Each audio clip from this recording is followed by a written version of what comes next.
আসসালামু আলাইকুম। আপনারা জানেনই আমার চীনা হাঁসের বাচ্চা আছে। আমি প্রতিদিন চীনা হাঁসের বাচ্চা নিয়ে ভিডিও ছাড়ি। আমি 10-12 দিন আগে আমি 6টা চীন হাঁসের বাচ্চা এনেছিলাম।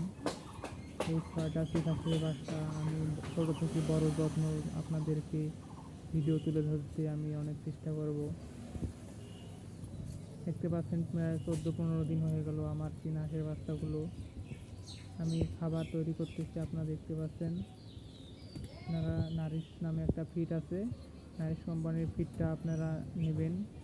নিয়ে মনে করেন যে একটা পাত্রের ভিতরে দেবেন, একটু পানি মিক্সার দিয়ে নড়ি দিয়ে নড়ালে পারে একটু নরম হয়ে যায় খাদ্যগুলো, তখন হাঁসের বাচ্চার জন্য অনেক সুন্দর খেতে পারে।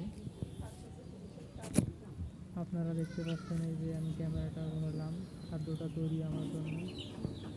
এই যে হাঁসের বাচ্চা দেখছেন একটু পরেই খেতে শুরু করেছে, দেখছেন। আপনারা এরকম করে খাদ্য দিবেন, তাহলে খাবে বেশি। শুকনো খাদ্য খেতে পারে না বেশি, কারণ বাচ্চাগুলো অনেক ছোটো।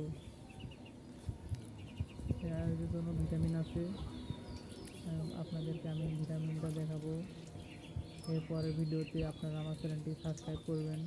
আপনারা আমার ভিডিওগুলো প্রতিদিন দেখেন, কিন্তু কেউ ভাই সাবস্ক্রাইব করেন না। আপনার কাছে একটাই অনুরোধ, আমার চ্যানেলটি সবাই সাবস্ক্রাইব করবেন।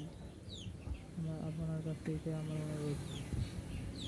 আমার 6টা গাছের বাচ্চা বড় হওয়া পর্যন্ত আপনাদেরকে ভিডিও দেবো, ভিডিও খেতে হবে।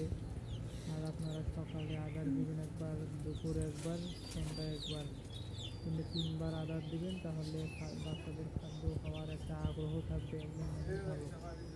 পানি পাল্টাবেন দিনে 3বার, যেবার খাদ্য দেবেন তখন পানি পাল্টাবেন, তাহলে আপনার বাচ্চা ওষুধ থেকে মুক্তি পাবে। আর আপনারা এরকম মনে করেন যে ফেলে দিয়ে মনে করেন যে হাঁসের বাচ্চা পালবেন, তাহলে অনেক তাড়াতাড়ি বড় হবে। আর মনে করেন যে ওষুধ খেলাবেন, ওষুধের জন্য ভ্যাকসিন দিবেন। আমি আপনাদের সব ভিডিও দেখাবো। আর যদি হাঁসের বাচ্চা কেউ নিতে চান, তাহলে আমার কমেন্টে জানাবেন। আমার ভিডিওগুলো আপনাদের কাছে ভালো লাগলে আমার চ্যানেলটি সবাই সাবস্ক্রাইব